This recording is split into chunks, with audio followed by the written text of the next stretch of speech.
लोग हैं और जिस तरह से कल पूरी तरह से एजेंट बनकर काम करा गया, सरकारी कार्यक्रम के नाम पर पूरा बीजेपी का कार्यक्रम हुआ और हम बहुत करीब से देख रहे हैं। जो जो अधिकारी इनके एजेंट बनकर काम कर रहे हैं उनको मैं पहले ही चेतावनी देना चाहता हूं कि जैसे ही सरकार आएगी उनका हिसाब करा जाएगा। आप निष्पक्ष होकर काम करें। अगर एजेंट बनकर बीजेपी के एजेंट बनकर काम करना है तो नौकरी से इस्तीफा देकर आप पार्टी ज्वाइन करें, पर इस तरह से अगर आप उनका एजेंट बनकर काम करेंगे तो ये हम बिल्कुल नहीं सहन करेंगे।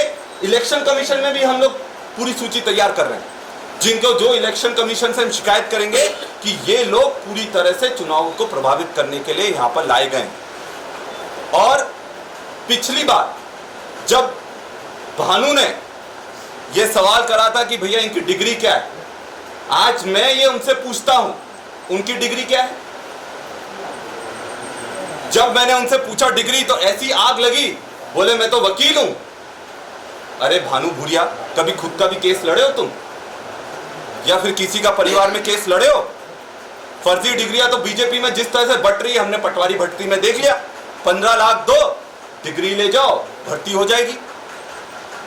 और यह भी सत्य है कि जनता भी बहुत अचंभित है, भाजपा के कार्यकर्ता भी बहुत अचंभित है कि टिकट कैसे ले आया। एक भाजपा के कार्यकर्ता से मैंने पूछा, वरिष्ठ व्यक्ति था, उसका कहना था कि जितनी ये वसूली करता है, क्योंकि सब जानते हैं कि वसूली किंग है वो झाबुआ जिले का, जितनी वसूली करता है उसका 50% कमीशन वो शिवराज सिंह चौहान तक भी पहुंचाता है। और यही कारण है कि जो कमाऊ पूत हैं उनको तो भाजपा सहलाकर रख रही है, और जो जमीन पर एड़ी रगड़ रहे हैं उनकी कोई पूछ परख नहीं है। और जनता भी अच्छी तरह से समझ गई है और पूरी ताकत से इस आने वाले चुनाव में जनता बीजेपी को मुंह तोड़ जवाब देगी। मैं उनसे पूछना चाहता हूं, अगर उनको झाबुआ अलीराजपुर की इतनी चिंता थी तो इतने सालों में एक भी मंत्री उनने झाबुआ जिले से क्यों नहीं दिया? क्या आदिवासियों से उनको परहेज था, या फिर झाबुआ का जो भाजपा का आदिवासी है या भाजपा के नेता हैं वो उस लायक समझते नहीं है कि 18 साल में एक बार भी उनको मंत्री का दर्जा नहीं दिया गया, उनको सम्मान नहीं दिया गया। और जब यहां पर स्थिति बद से बदतर हो जाती है उसके बाद वो झाबुआ आते हैं डैमेज कंट्रोल के लिए। मैं अपनी बहनों को बोलना चाहूंगा और यहाँ के युवाओं को बोलना चाहूंगा, ये आपके लिए नहीं आए थे, ये सिर्फ अपने डैमेज कंट्रोल करने के लिए आए थे। क्योंकि जो भानु भूरिया को उन्होंने कैंडिडेट बनाया है वो भी समझते हैं कि वो कैंडिडेट बनने के लायक नहीं था। भाजपा के कार्यकर्ताओं ने तो उनको नकार ही दिया है। आने वाले समय में आप देखोगे कि झाबुआ की जनता भी उसको पूरी तरह से नकार देगी। और ये क्या बड़ी बड़ी बात बोलकर जाते हैं कि जब मैं यहां नहीं था, यहां कोई बिल्डिंग नहीं थी, कोई स्कूल नहीं था, कोई हॉस्टल नहीं था, कोई कॉलेज नहीं था। अरे शिवराज सिंह चौहान जी, जरा उन बिल्डिंग, उन अस्पताल, उन कॉलेज और हॉस्टलों पर जाकर देखो, वहां नाम किसका लिखा है? कांतिलाल भूरिया का नाम लिखा है वहां पर।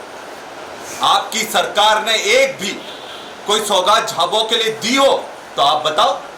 कल इंजीनियरिंग कॉलेज का भी उद्घाटन करने इसलिए आए क्योंकि चुनाव आ गया, अब तो यहां पर आएंगे ही वो। और अभी जाकर आप देख लो, जिस कॉलेज का उद्घाटन कर आए हो उसकी दीवारें अभी से पूरी तरह से चकनाचूर होना शुरू हो गई हैं, क्रैक पड़ गए हैं। आपने कल जिस चीज का उद्घाटन करा वो जीता जागता 50% कमीशन का सबूत है।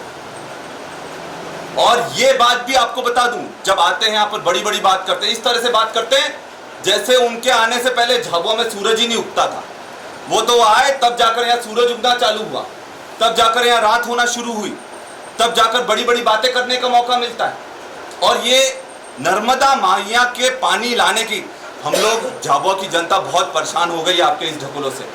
हर चुनाव में आते हैं नर्मदा मैया का पानी लेकर आएंगे, पता चला कोई लोटे में आकर दे दिया, बोला ये देखो मैं लेकर आ गया तुम्हारे लिए पानी। नर्मदा मैया का पानी लाने की बात करते हैं पर तारीख नहीं बताते कि कब लाएंगे। और अगली बार तो उनकी सरकार भी एक्सपायरी होने वाली है। अब वो सरकार बचने वाली नहीं है, एक्सपायरी डेट आ गई है। जैसे ही चुनाव होंगे इनके सब नेताओं की एक्सपायरी शुरू हो जाएगी। और शिवराज सिंह चौहान जी की कितनी एक्सपायरी हो रही है वो तो अमित शाह ने बता दिया कि कैंडिडेट का अनाउंसमेंट दिल्ली से हो रहा है, इनके माध्यम से नहीं हो रहा है, ना इनसे कोई पूछा जा रहा है, ना बोला जा रहा है। और लाडली बहनों को ये बोलते हैं लाडली बहना लाडली बहना। मुझे एक चीज समझ में नहीं आती है।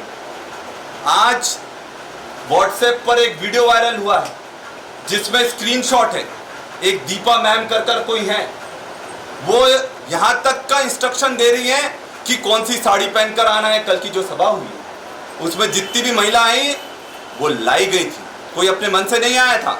उसमें कौन सी साड़ी पहनना है, कौन से नारे लगाने हैं, कौन से गाने गाने हैं, किस तरह से अभिवादन करना, एक एक चीज की स्क्रिप्ट उनके सामने उस व्हाट्सएप मैसेज में सामने आ गई है। और किस तरह से आंगनवाड़ी की बहनों को उपयोग करा जा रहा है, मतलब सिर्फ भीड़ लाने के लिए। और जब अधिकार देने की बात आती है तो आंगनवाड़ी बहनों को कोई भी अधिकार नहीं दिया जाता है। आज मुझे बताएं, पटवारी आंदोलन कर रहे हैं, बेरोजगार आंदोलन कर रहे हैं, कॉर्पोरेटिव बैंक के जो कर्मचारी हैं वो आंदोलन कर रहे हैं, अतिथि शिक्षक आंदोलन कर रहे हैं। ऐसा एक तो वर्ग बता दो जो आपके खिलाफ आंदोलन नहीं कर रहा है। सब परेशान है इस सरकार में। और अच्छे दिन की बात जो कर रहे